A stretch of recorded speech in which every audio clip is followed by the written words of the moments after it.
ये स्टोरी एक आलसी लड़के की है। एक लड़का बहुत ही ज्यादा आलसी था। वो शारीरिक रूप से स्वस्थ था, फिर भी कुछ काम नहीं करता था। वो अपने हाथ पैर ठीक होने के बावजूद भी भीख मांगकर ही अपनी जिंदगी गुजारता था। वो खाने पीने के लिए हर बार दूसरों पर ही निर्भर रहता था। वो जब भी भीख मांगने जाता था तभी लोग उसे बोलते थे कि तुम भीख मांगने के वजह कुछ काम शुरू करो, पर वो किसी की भी नहीं सुनता था और भीख मांगकर ही अपनी जिंदगी गुजारता था। एक दिन जब वो खाने के लिए भीख मांग रहा था तभी उसने एक बड़े से पेड़ को देखा जिसके ऊपर फल लगे थे। उसने चारों ओर देखा तो उसे कोई नहीं दिखा। वो आलसी लड़का उस फल को चुराने के लिए बगीचे के अंदर चला गया। उसने अंदर जाकर देखा कि कोई इस बगीचे की रखवाली कर रहा है कि नहीं। उसे अंदर कोई भी नहीं दिखाई दिया। उसने सोचा फल चुराने का यही सही समय है।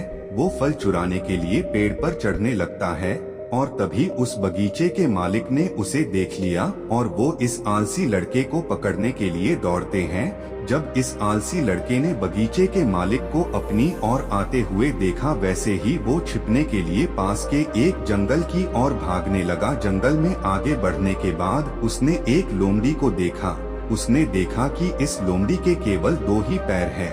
उसने सोचा कि इस लोमड़ी के तो केवल 2 ही पैर है, फिर वो अपनी जिंदगी कैसे जी रही होगी। लोमड़ी भाग नहीं सकती है, फिर वो कैसे अपने खुद के लिए खाने का इंतजाम करती होगी। वो कैसे बाकी जानवरों से अपनी रक्षा करती होगी। उसने अचानक देखा कि एक शेर अपने मुंह में एक मांस का टुकड़ा लिए लोमड़ी की ओर आ रहा था। जंगल में रहने वाले बाकी सब जानवर उस शेर को देखकर भागने लगते हैं।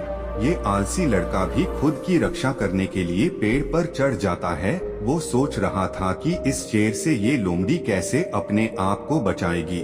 तभी वो देखता है कि वो लोमड़ी इसी जगह पर खड़ी रहती है और वो शेर लोमड़ी के पास आता है और मांस का वो टुकड़ा वहाँ छोड़कर चला जाता है। ये देखकर लड़का खुश हो जाता है।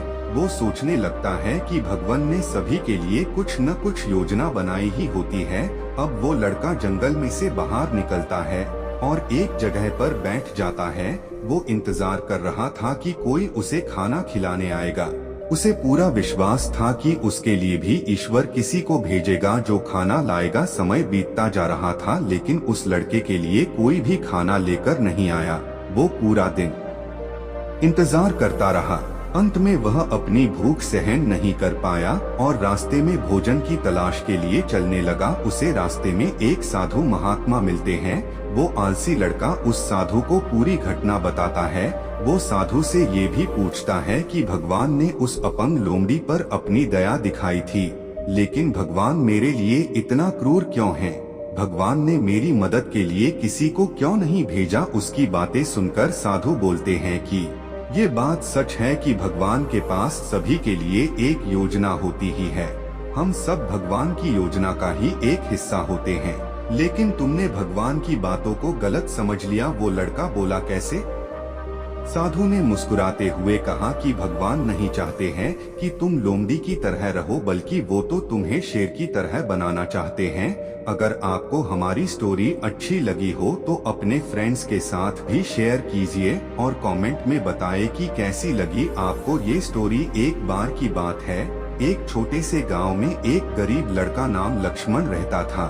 उसके पिता एक फसली किसान थे और उनका दैनिक जीवन गंदे कपड़े पहने बड़े मुश्किल से चलता था। लक्ष्मण को पढ़ाई में बहुत शौक था, लेकिन उसके पास पर्याप्त धन नहीं था ताकि वह अच्छे स्कूल में जा सके। वह हमेशा रोज अपनी खेती में मदद करता और समय बिता देता था। उसके दिल में आशा और सपने होते रहते थे कि एक दिन वह एक सफल इंजीनियर बनेगा और अपने परिवार को गर्व महसूस कराएगा। एक दिन जब लक्ष्मण खेत में काम कर रहा था, उसने एक सुंदर रंगीन पुस्तक देखी। वह पुस्तक गांव के सबसे अमीर आदमी रामप्रसाद जी की थी। लक्ष्मण ने उसे आगे बढ़ाकर देखा और अंदर देखा कि वह एक गणित की पुस्तक है। लक्ष्मण के मन में उठा सवाल, क्या मैं इस पुस्तक की अनुमति के बिना इसे पढ़ सकता हूँ? उसने सोचा कि वह पुस्तक अगर उसे मिल जाती है तो उसकी दुनिया में नया समंदर खुल सकता है। वह उस पुस्तक के माध्यम से अपने गणितीय कौशल को सुधार सकता है और अधिक ज्ञान प्राप्त कर सकता है। लक्ष्मण ने दिल में निर्णय लिया कि वह पुस्तक के बिना रहने की आदत नहीं बनाएगा।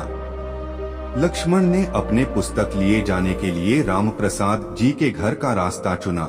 वह रामप्रसाद जी के पास पहुंचा और उनसे विनती की कि क्या वह उस पुस्तक को एक दिन के लिए उधार ले सकता है। रामप्रसाद जी, जो सदैव दयालु और सहानुभूति से भरे हुए थे, लक्ष्मण की इच्छा को समझते हुए उसे पुस्तक दे दिया। वह कहीं न कहीं जानते थे कि एक पुस्तक से एक इंसान की जिंदगी बदल सकती है। लक्ष्मण अपने घर लौट आया और पुस्तक के साथ खुशी के साथ अपने कमरे में बैठ गया। वह पुस्तक के पन्नों को पलटते रहता और ध्यान से पढ़ता। उसकी आंखों में उम्मीद और ज्ञान की चमक थी। समय बीतते लक्ष्मण की गणित क्षमता में सुधार दिखने लगा। उसने नए नए सूत्र और तरीकों को समझना शुरू किया और अभ्यास करने लगा। उसकी मेहनत और समर्पण उसे धीरे धीरे एक उच्चतर स्तर पर ले जाने लगे। लक्ष्मण के प्रयासों का फल जल्द ही दिखने लगा। वह कक्षा में अग्रणी होने लगा और अपने मित्रों के बीच उजागर हो गया। उसकी गणितीय नजरिए को सराहा जाने लगा और उसे उच्चतम अंकों से पुरस्कृत किया गया। लक्ष्मण के परिवर्तन का असर उसके घर वालों पर भी दिखाई देने लगा। उन्होंने उसे पूरी समर्पण से पढ़ाई करने और उसकी शिक्षा के लिए आवश्यक सामग्री खरीदने में मदद की। एक दिन जब लक्ष्मण गणित के एक प्रतियोगिता में भाग लेने के लिए नगर क्षेत्र गया, उसने अपनी दुनिया में नई ऊंचाइयों को छूने का मौका पाया।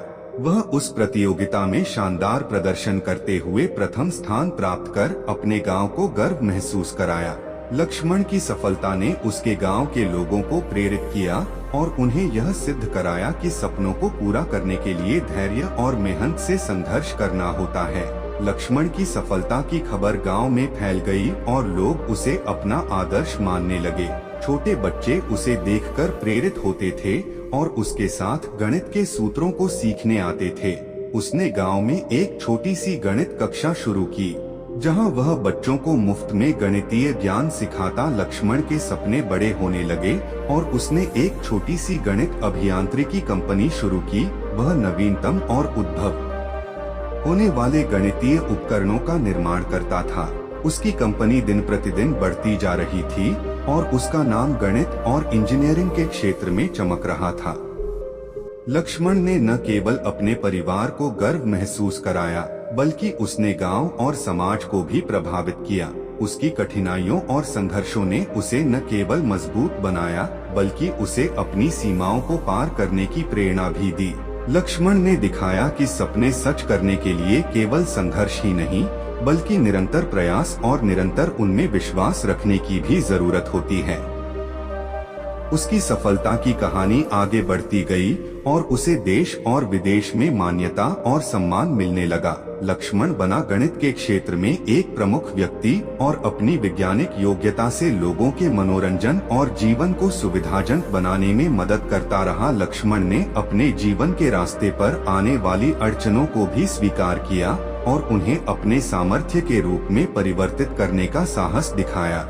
उसका नाम विजय की ऊंचाइयों की ओर बढ़ता गया और उसने लोगों को यह सिखाया कि अपार संघर्षों के बावजूद सपनों को पूरा करना संभव होता है। एक बार की बात है, एक दूर राज्य में लिली नाम की एक छोटी लड़की थी। वह अपने माता पिता और अपने 3 बड़े भाइयों के साथ ग्रामीण इलाकों में एक छोटे से घर में रहती थी। वे किसान थे और अपना अधिकांश समय अपनी फसलों और पशुओं की देखभाल में व्यतीत करते थे। एक दिन जब उसके भाई अपने पिता की मदद करने में व्यस्त थे, तभी लिली भटककर पास के जंगल में चली गई। वह जंगल में समय बिताना और पेड़ों और वहां रहने वाले जानवरों की प्रशंसा करना पसंद करती थी। जब वह चल रही थी तो उसने एक छोटा घायल पक्षी जमीन पर पड़ा देखा। वह अपने घोंसले से गिर गया था और उसका पंख टूट गया था। लिली को पक्षी पर तरस आया और उसने उसकी देखभाल करने का फैसला किया। वह उसे एक मुलायम कपड़े में लपेटकर वापस अपने घर ले आई। उसने चिड़िया के लिए एक आरामदायक घोंसला बनाया और उसे हर दिन खाना खिलाया। उसने अपना सारा खाली समय उसकी देखभाल करने में बिताया। और जल्द ही पक्षी ठीक हो गया और फिर से उड़ने में सक्षम हो गया। चिड़िया लिली की बहुत आभारी थी और वह जहाँ भी जाती उसका पीछा करती। वे सबसे अच्छे दोस्त बन गए थे और लिली अक्सर चिड़िया से अपने सपनों और अपनी चिंताओं के बारे में बात करती थी। चिड़िया धैर्य से सुनती थी और वापस चहकती थी, मानो उसे सलाह दे रही हो। एक दिन जब लिली जंगल में टहल रही थी, तभी वह एक खूबसूरत पेड़ से टकरा गई जिसे उसने पहले कभी नहीं देखा था। यह लंबा और राजसी था, जिसकी शाखाएं आकाश को छूती हुई प्रतीत होती थीं। लिली ने पेड़ से एक अजीब जुड़ाव महसूस किया और उस पर चढ़ने का फैसला किया। जब वह चढ़ रही थी तो उसे ऊपर से एक धीमी सी आवाज सुनाई दी। उसने ऊपर देखा और एक सुंदर परी को एक शाखा पर बैठा देखा। परी ने खुद को जंगल के संरक्षक के रूप में पेश किया और लिली को घायल पक्षी की देखभाल करने के लिए धन्यवाद दिया। उसने कहा कि वह इतने समय से लिली को देख रही थी और उसकी दयालुता और साहस से प्रभावित थी। परी ने लिली को उसके अच्छे कामों के लिए पुरस्कार के रूप में 3 इच्छाएं देने की पेशकश की। लिली बहुत खुश थी और उसने जो चाहा उसके बारे में बहुत सोचा। उसकी पहली इच्छा थी कि उसका अपना एक बगीचा हो जहां वह फूल और सब्जियां उगा सके। उसकी दूसरी इच्छा थी कि गांव के उत्सव में पहनने के लिए उसके पास एक सुंदर पोशाक हो और उसकी तीसरी इच्छा थी कि वह जानवरों से बात कर सके। परी ने उसकी सारी इच्छाएं मान ली और लिली का बगीचा पहले से कहीं अधिक सुंदर हो गया। उसने उत्सव में अपनी सुंदर पोशाक पहनी और रात भर नृत्य किया और उसने अपना दिन जानवरों से बात करने में बिताया जो उसके सभी नए दोस्त थे। उस दिन से लिली गांव की सबसे दयालु और सबसे खूबसूरत लड़की के रूप में जानी जाने लगी। उसने घायल जानवरों की देखभाल करना जारी रखा और वह जिस किसी से भी मिली उससे प्यार करती थी। वह जानती थी कि उसकी इच्छा परी के जादू से नहीं बल्कि उसके दिल की अच्छाई से पूरी हुई है और वह हमेशा खुशी से रहती थी। एक लड़की थी, वह बचपन से पढ़ने में बहुत अच्छी थी। वह यह सोचती थी कि मैं बड़ी होकर बहुत बड़ी अफसर बनेगी। उसका ये लक्ष्य था, मगर ऐसा हो नहीं पाया क्योंकि जैसे जैसे वह बड़ी होती गई वैसे वैसे उसको बहुत लोग यही बोलते थे कि बड़ी हो जाएगी, शादी हो जाएगी तो अपने ससुराल से पढ़ेगी।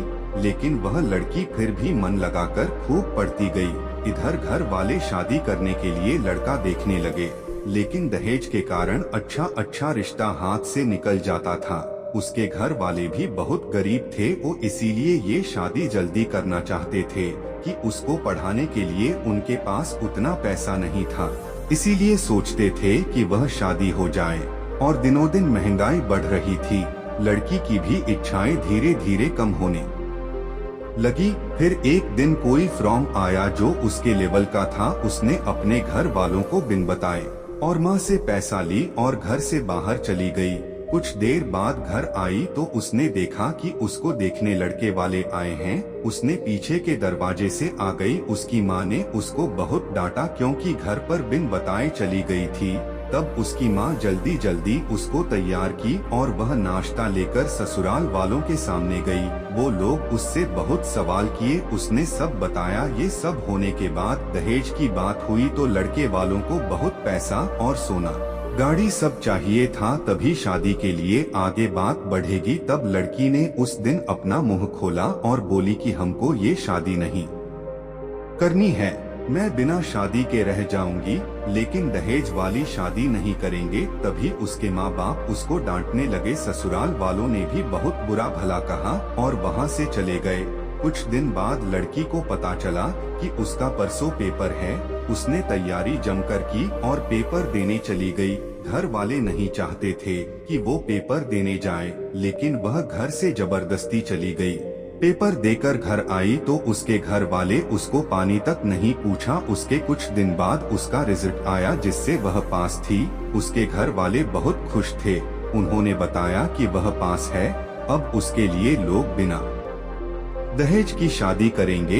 अब बस उन लोग को लड़की चाहिए। उसके पिता बहुत खुश हुए और खुशी खुशी शादी हो गई। अब वह अपने पिता और पति दोनों का नाम रोशन कर रही है।